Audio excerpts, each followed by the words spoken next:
Yung adlaw na po dahil sa tong tanan, birada na po tayo yung mga kardabs diri sa barangay sa Juan, Bawang. Mao ni update na mo mga kardabs atong hapon nga nakagabas gimi og sa kapunuan. Primero pa ning gulong mga kardabs, nakuha na ko og video. Bale 2x2 ang gawas ani nga kuan dimension. Sa gihapon mga kardabs no, atong operator si Elmer. Birada ra gihapon mga kardabs, bahalag balikog ng lubiha basta kay di lang gyud mukuyog pagbalikog ng iyang gisaitan diha mga kardabs. Ang importante nga madawat ra gyud sa nagpagabas ang among agi mga kardabs.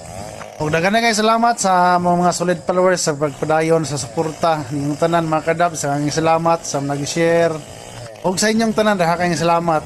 Shout out dai kay kuan mga kardabs, na pa shout out ako igagaw diha sa Manila. Shout out imo dagaw si Vincent Bangis ug akong auntie diya sa kuan Turkey, si Analan Bangis. Maayong gabi dayte amping kanunay kay namo das layo. Daghang kayong salamat sab sa iyong suporta kanunay sa mga video nga among gina-upload nga anak mo kanunay. Suporta, daghang salamat sa iyong tanan. Bisan pa dai sa mga solid followers na mo nga wala na mention, daghang kayong salamat sa iyong tanan mga kardabs sa kanunay niyong paglili sa mga video nga among gina-upload kada adlaw. Og maura to kardabs kay murag hapit na kun nahutan og istorya ani.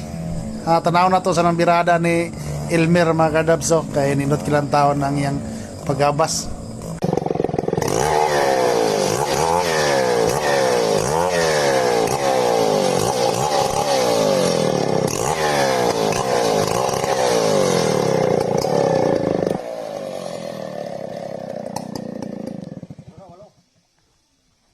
Ha?